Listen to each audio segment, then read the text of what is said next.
आज हम इलेक्ट्रोडायनेमिक्स के यूनिट 3 के बारे में चर्चा करेंगे, जिसका विषय है interaction of electromagnetic waves and matter. द्रव्य के साथ विद्युत चुंबकीय तरंगों की अन्योन्य क्रिया। पदार्थ के अपवर्तनांक या परावैद्युतांक तरंग की आवृत्ति या तरंग दैर्ध्य के फलन होते हैं तथा ये कई बार आपतित तरंग के आयाम पर भी निर्भर करते हैं। माध्यम के अपवर्तनांक की विद्युत चुंबकीय तरंग के तरंग दैर्ध्य या आवृत्ति पर निर्भरता डिस्पर्सन या विक्षेपण कहलाती है। विक्षेपण की घटना को समझने के लिए विद्युत चुंबकीय तरंगों की माध्यम में उपस्थित परमाणुओं या अणुओं तथा इलेक्ट्रॉनों के साथ अंतःक्रिया यानी इंटरैक्शन को समझना आवश्यक है, क्योंकि विक्षेपण एक सूक्ष्मकाय घटना यानी एक माइक्रोस्कोपिक फिनोमेना है। विद्युत चुंबकीय तरंगों का विभिन्न माध्यमों जैसे गैस, द्रव तथा ठोस इत्यादि द्वारा विक्षेपण की व्याख्या आपतित विद्युत चुंबकीय तरंगों में दोलनीय विद्युत क्षेत्र का माध्यम के पदार्थ में इलेक्ट्रॉनों के साथ अन्योन्य क्रिया के आधार पर की जाती है। विक्षेपण के कारण पदार्थ के प्रकाशीय गुणों पर भी व्यापक प्रभाव पड़ता है। अब हम प्रकीर्णन की बात करेंगे, स्कैटरिंग की बात करेंगे। विद्युत चुंबकीय तरंगों का प्रकीर्णन माध्यम में उपस्थित आवेशों यथा इलेक्ट्रॉनों के साथ अंतःक्रिया के कारण होता है। तो इस यूनिट के अंदर हम लोग न केवल डिस्पर्सन की बात करेंगे but we will also discuss scattering later on. सामान्य व असामान्य विक्षेपण, नॉर्मल एंड एनामलस डिस्पर्सन। विक्षेपण, पहले विक्षेपण को परिभाषित करें। किसी माध्यम के अपवर्तनांक या परावैद्युतांक का आपतित विद्युत चुंबकीय तरंग की आवृत्ति या तरंग दैर्ध्य के साथ परिवर्तन की घटना विक्षेपण कहलाती है। विक्षेपक माध्यम, जिन माध्यमों में विक्षेपण की घटना होती है वे विक्षेपक माध्यम कहलाते हैं। अविक्षेपक माध्यम, यदि अपवर्तनांक तरंग दैर्ध्य लैम्ब्डा पर डिपेंड नहीं करता है तो माध्यम अविक्षेपक यानी नॉन डिस्पर्सिव मीडियम कहलाता है। सामान्यतया सभी माध्यम विक्षेपण की घटना को दर्शाते हैं। विक्षेपण संबंध क्या होता है? माध्यम के अपवर्तनांक का तरंग दैर्ध्य लैम्ब्डा के साथ फलनिक संबंध दैट इज फंक्शनल रिलेशन विक्षेपण संबंध कहलाता है या डिस्पर्सन रिलेशन कहलाता है। विक्षेपण संबंध अर्थात वक्र की प्रकृति के आधार पर उसे दो प्रकारों में विभाजित किया जाता है, जैसा कि मैंने पहले भी चर्चा की है, सामान्य विक्षेपण और असामान्य विक्षेपण। अब हम इन दोनों को विस्तार से समझेंगे। पहले बात करते हैं सामान्य विक्षेपण के, that is what is known as normal dispersion. यदि माध्यम का अपवर्तनांक n आपतित विद्युत चुंबकीय तरंगों की तरंग दैर्ध्य लैम्ब्डा के वृहद परास यानी एक लॉन्ग रेंज में लैम्ब्डा के साथ धीरे धीरे ग्रेजुअली कम होता है तो यह सामान्य विक्षेपण कहलाता है।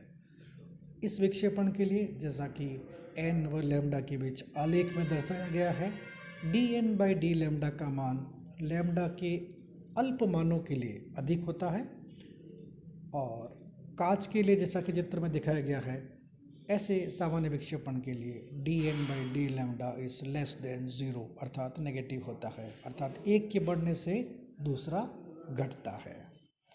Now we will discuss what is anomalous dispersion. यदि आपतित विकिरण की आवृत्ति या तरंग दैर्ध्य माध्यम के अणुओं या परमाणुओं की स्वाभाविक आवृत्ति के निकट हो तो माध्यम का या माध्यम द्वारा आपतित विकिरणों का अधिकतम अवशोषण होता है। इस स्थिति में माध्यम का अपवर्तनांक n तरंग दैर्ध्य लैम्ब्डा के साथ अचानक असामान्य रूप से वृद्धि करता है, यह घटना असामान्य विक्षेपण या एनामलस डिस्पर्सन कहलाती है। तरंग की जिस परास में ये घटना प्रेक्षित होती है उसे हम अवशोषण बैंड या एब्सॉर्प्शन बैंड कहते हैं। और इस परास में, जैसा कि आलेख में दिखाया गया है, एन और लैम्डा के दरमियान D N by D lambda is greater than 0 यानी पॉजिटिव होता है, अर्थात इस परास के अंदर एन के बढ़ने से लैम्डा भी बढ़ता है। किसी एक माध्यम के लिए एक से अधिक अवशोषण बैंड भी हो सकते हैं, जो कि माध्यम में उपस्थित विभिन्न प्रकार के अणुओं या परमाणुओं के संगत विभिन्न मान की स्वाभाविक आवृत्तियां होने के कारण होता है। यह घटना तरंगदैर्घ्य की एक अल्प परास में ही होती है। विक्षेपण के लिए कुछ आनुभविक सूत्रों की चर्चा करेंगे। प्रयोगों पर आधारित सूत्र, जैसा कि आप जानते हैं, आनुभविक सूत्र कहलाते हैं। तो हम कुछ अनुभविक सूत्रों की चर्चा यहाँ पर करेंगे। सबसे पहले चर्चा करते हैं काउचीज़ फॉर्मूला की। काउचीज़ ने सामान्य विक्षेपण की घटना के लिए आनुभविक सूत्र दिया, जो समीकरण 1 द्वारा दिखाया गया है। N square that is function of lambda is equal to A plus B by lambda square plus C by lambda 4, where A B C are constant, जो कि माध्यम की प्रकृति पर डिपेंड करते हैं और इनके जो मान है वो लगातार घटते जाते हैं, अर्थात सी का मान ए व बी की तुलना में नगण्य होगा। अतः समीकरण 1 में यदि सी के मान को छोड़ दिया जाए तो N square lambda can be approximated to A plus B by lambda square. And now if we differentiate n with respect to lambda, then we have 2n dn by d lambda is equal to minus twice b by lambda cube, or you can say dn by d lambda is equal to minus 1 upon n b by lambda cube. Hence dn by d lambda is less than 0, जैसा कि हमने पहले चर्चा की थी। तो समीकरण 2 से n is equal to under root of a plus B by lambda square. तो समीकरण 3 में समीकरण 4 से यदि n का मान रखा जाए तो D N by D lambda is equal to minus of a to the power minus half b upon lambda cube 1 minus b by 2 a lambda square plus and so on। जैसा कि हम जानते हैं, अगर b is less than a है तो 1 plus X to the power minus half can be written as 1 minus x by 2 plus higher order of the series. So this will be equal to ultimately minus b upon under root of a lambda cube, or you can say dn by d lambda is less than 0, जो कि सामान्य विक्षेपण की घटना है। इस प्रकार Cauchy का ये सूत्र दृश्य क्षेत्र के संगत लैम्डा के लिए उचित व्याख्या करता है, जो विजिबल रीजन है उसमें उचित व्याख्या करता है। लेकिन अगर हम इंफ्रारेड रीजन की बात करें तो उसमें ये प्रायोगिक परिणामों से मेल नहीं खाता है। At the same time Cauchy का फॉर्मूला असामान्य विक्षेपण की घटना की व्याख्या भी नहीं कर पाता है। अब हम बात करेंगे सेलमियर सूत्र के बारे में। सेलमियर ने माध्यम के परमाणुओं या अणुओं को इलेक्ट्रॉन से प्रत्यानयन बल से बद्ध मानते हुए कंपनशील माना, और उनके अनुसार जब माध्यम पर एक निश्चित तरंगदैर्घ्य या आवृत्ति के विकिरण आपतित होते हैं तो इन परमाणुओं में अनुनाद की स्थिति उत्पन्न होती है, जिससे ये विकिरण का अधिकतम अवशोषण करते हैं। यह आवृत्ति परमाणुओं की स्वाभाविक आवृत्ति के समान होती है।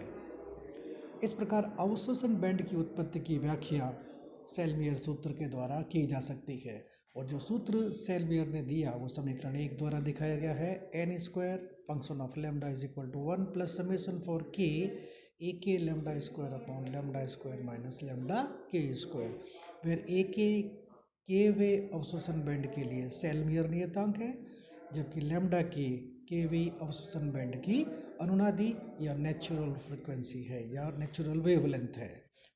So if we take lambda greater than lambda k, then from equation 1 n square can be written as 1 plus summation a k lambda square upon lambda square common, 1 minus lambda square upon lambda k square upon lambda square. So that can be further written as 1 plus summation for ak 1 minus lambda k square by lambda square to the power minus 1. So that is finally equal to n square lambda is equal to a plus b by lambda square, which is nothing but Cauchy's formula. If lambda is greater than lambda k, in that case Selmayr formula is converted into Cauchy's formula. इस प्रकार सेल्मियर सूत्र सामान्य व असामान्य दोनों विक्षेपणों की व्याख्या करता है. Now we come to the Hartmann formula. According to Hartmann, n function of lambda can be written as a plus b by lambda minus c, where a, b, c are of course Hartmann constant. ये जो सूत्र है वो lambda के एक सीमित क्षेत्र में ही सामान्य विक्षेपण की व्याख्या कर पाता है. और अंत में हम चर्चा करेंगे ब्रियोट सूत्र की, ब्रियोट फार्मूला की, which is 1 upon n square is equal to k lambda square plus a by lambda square plus b by lambda 4, जो कि सामान्य विक्षेपण की व्याख्या करता है.